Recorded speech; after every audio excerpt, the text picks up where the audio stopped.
Hello dear students. आज मैं पाकिस्तान और भारत के ऑपरेशन सिंदूर से संबंधित तथ्यों पर चर्चा करूंगा और कुछ प्रशासनिक फेरबदल का भी जिक्र करूंगा। दरअसल आप सभी लोगों को पता है कि 22 अप्रैल को पहलगाम में एक बहुत ही विभत्स घटना घटी थी, जिसके अंतर्गत पाकिस्तान आधारित कुछ आतंकवादियों ने, कहीं संख्या 2 बताई गई, कहीं 3, कहीं 4, उन लोगों ने धर्म पूछकर और पत्नियों के सामने उनके पतियों की हत्या किया, ताकि पत्नियां विरक्ति हुई जाएंगी तो जा कर के सरकार को वो कोसेंगी और इससे सरकार पर बुरा असर होगा। आप जानते ही हैं टेररिज्म का उद्देश्य इनडिस्क्रिमिनेट तरीके से निर्दोष लोगों की हत्या करना होता है। इसके बाद नरेंद्र मोदी ने मधुबनी में, बिहार के मधुबनी में 2 दिन बाद यानी 24 अप्रैल को यह घोषणा की कि आतंकियों और उनके बैकर्स को मिट्टी में मिला दिया जाएगा। बहरहाल पाकिस्तान के ऊपर 6-7 की रात को या 5-6 की रात को मई में, मैंने 15, हाँ 7-8, 6-7 की रात को, यानी 15 दिन बाद ये हमला हुआ। और बहावलपुर और मुरीद के लश्कर तैयबा का मुख्यालय था, बहावलपुर जैश ए मोहम्मद का मुख्यालय था और ये बहुत सेफ माना जाता था, क्योंकि पंजाब जो है 1971 में के बाद पहली बार भारतीय सेना ने पंजाब में कोई एक्शन लिया था। पाकिस्तान का हार्ट कहा जाता है उसे। दरअसल वहाँ 67% जो राजनेता है या जो सेना के लोग हैं वो पंजाब प्रांत से ही आते हैं। आप सभी लोगों को पता है कि पूर्वी पंजाब भारत के हिस्से आ गया और पश्चिमी पंजाब जो है वो पाकिस्तान के हिस्से चला गया।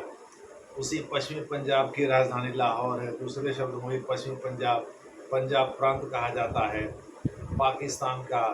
ये माउंटबेटन योजना के तहत ये घटना घटी 3 जून 1947 को, जिसके तहत भारत और पाकिस्तान को 2 डोमिनियन में ब्रिटिश इंडिया से अलग करके बांट दिया गया था।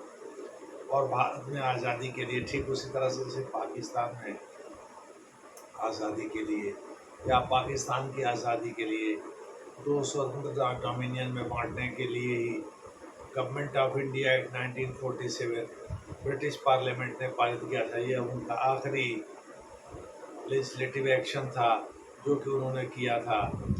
उसके बाद सारे लेजिस्लेटिव एक्शन या तो पाकिस्तान की असेंबली ने किया या भारत की पार्लियामेंट ने किया। बहरहाल हम लोग चर्चा कर रहे हैं भारत पाकिस्तान के ऑपरेशन सिंदूर से संबंधित तथ्यों पर। तो नरेंद्र मोदी सरकार ने उसके बाद ऑपरेशन सिंदूर 6-7 मई की रात को चलाया और उस दिन मुरीद के और बहावलपुर सहित पंजाब प्रांत के 4 आतंकवादी शिविर और यहाँ पीओके में 5 आतंकवादी शिविरों को नष्ट किया गया मिलिट्री एक्शन के द्वारा। कहा जाता है इसके लिए स्काल्प और हैमर मिसाइल का प्रयोग किया गया था।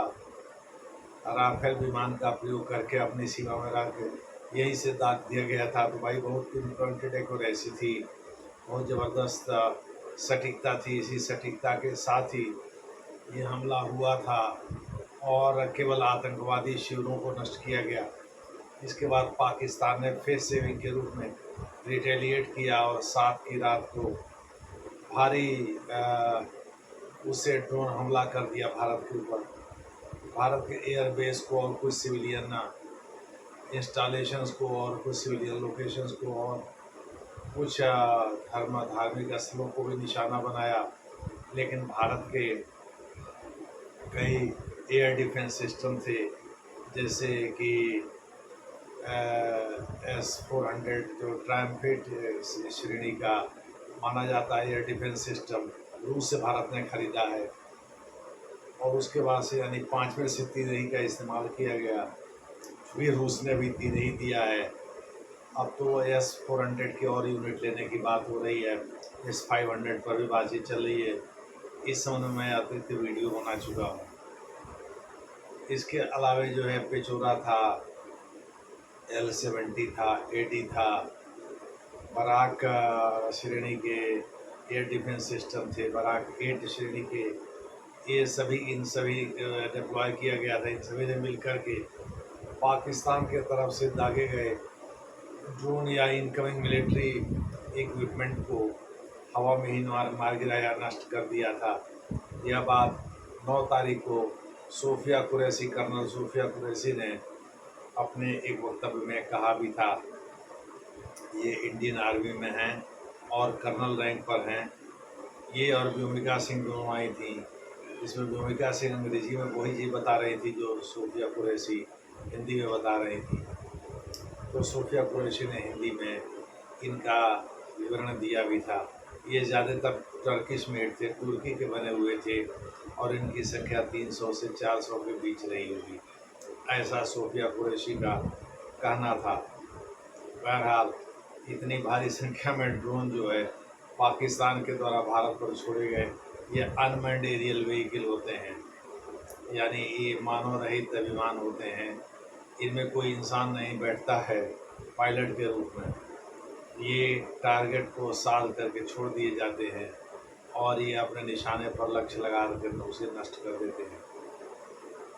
बहरहाल पाकिस्तान ने इसमें बारूद वगैरह भर रखा था और इसको जो है भारत की तरफ ड्रोन को छोड़ दिया। रात में इजाज़त प्रहार करता था पाकिस्तान। तो इन सब के बाद जो है सीज़ फायर की नौबत आई। 4 दिन के संक्षिप्त युद्ध के बाद, हालांकि युद्ध का नाम जो है न तो भारत ने दिया न तो पाकिस्तान ने दिया, तो इसको आप स्कर्मिश या कॉन्फ्लिक्ट ही कह सकते हैं। 4 दिन के संक्षिप्त स्कर्मिशेज या कॉन्फ्लिक्ट के बाद जो है भारत और पाकिस्तान ने सीज़ फायर कर लिया।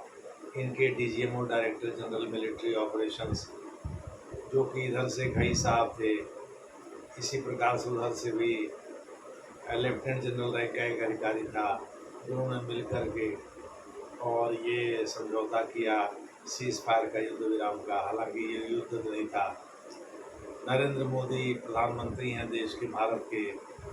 इन्होंने हालांकि कहा कि ये टेम्पोररी स्थगन है, कुछ समय के लिए टाल दिया गया है, लेकिन अब ये पॉलिसी बन गई है भारत की।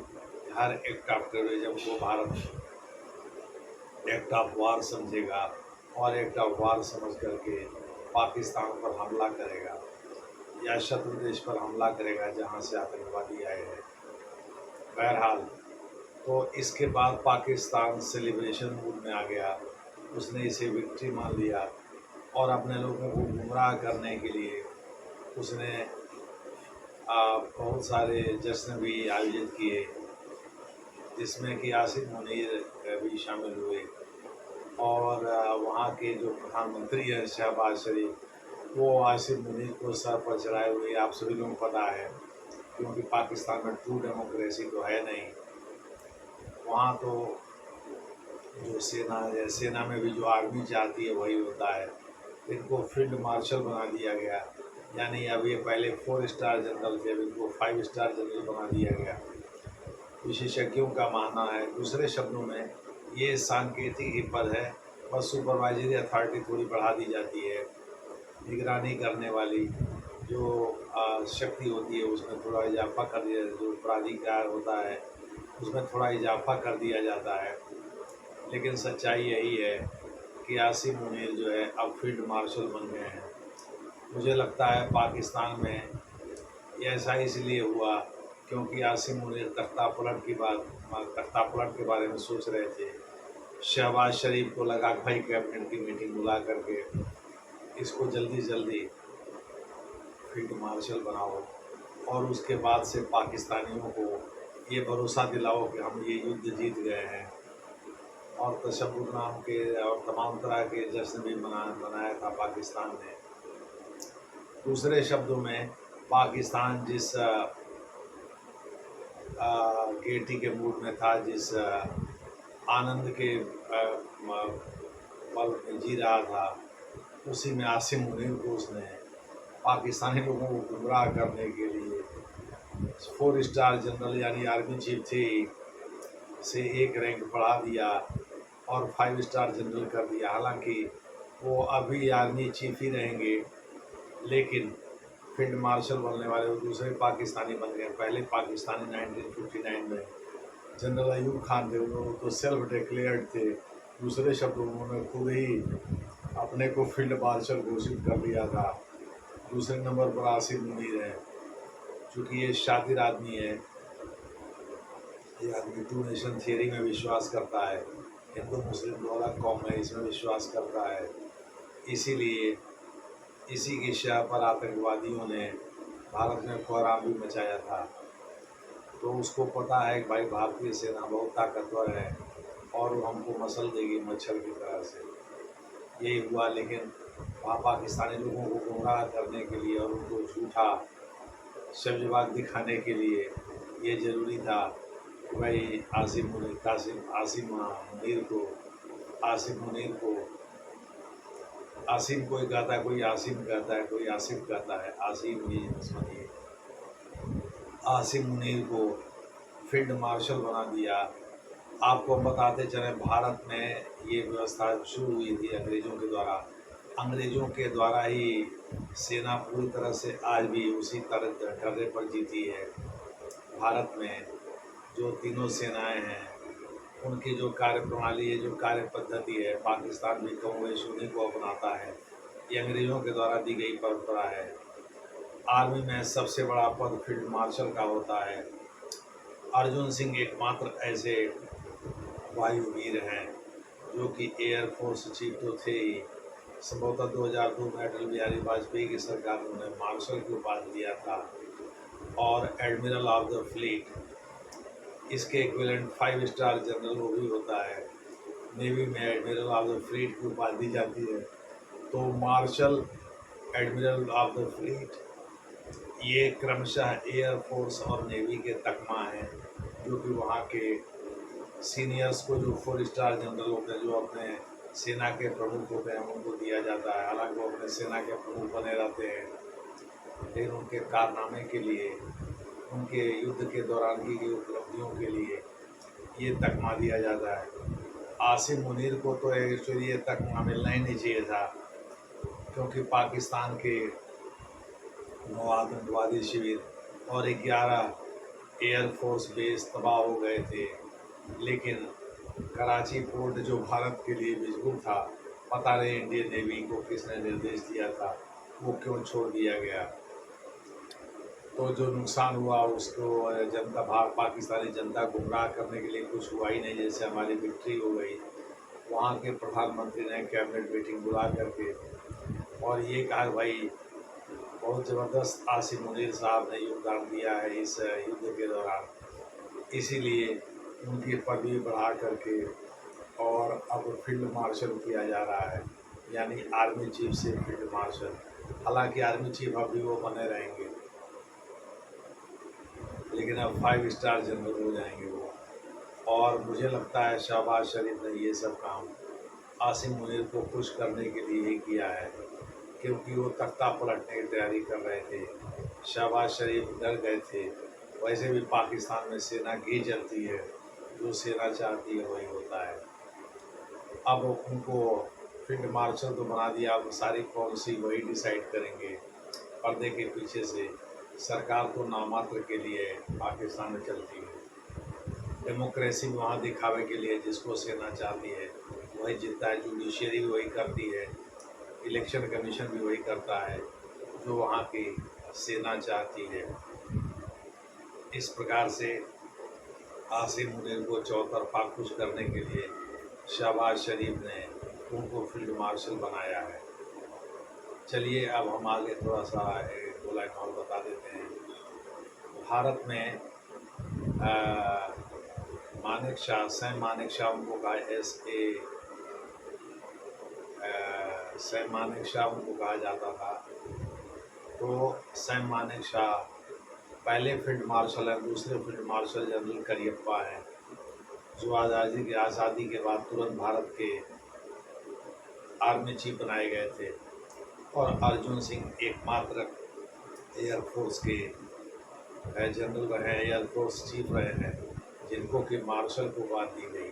अभी एडमिरल ऑफ द फ्लीट किसी को नहीं बनाया गया है भारत में। तो इस प्रकार से भारत में भी 2 लोग हो चुके हैं फील्ड मार्शल, और एक सज्जन मार्शल हो चुके हैं एयरफोर्स से, लेकिन एडमिरल ऑफ द फ्लीट अभी कोई हुआ नहीं है। ये सब पदवी अंग्रेज़ों के द्वारा डिज़ाइन की गई है, जैसा कि मैंने आपको पहले बताया। बहरहाल आगे जैसा होगा वैसा आपसे और चर्चा करेंगे इस पर। धन्यवाद।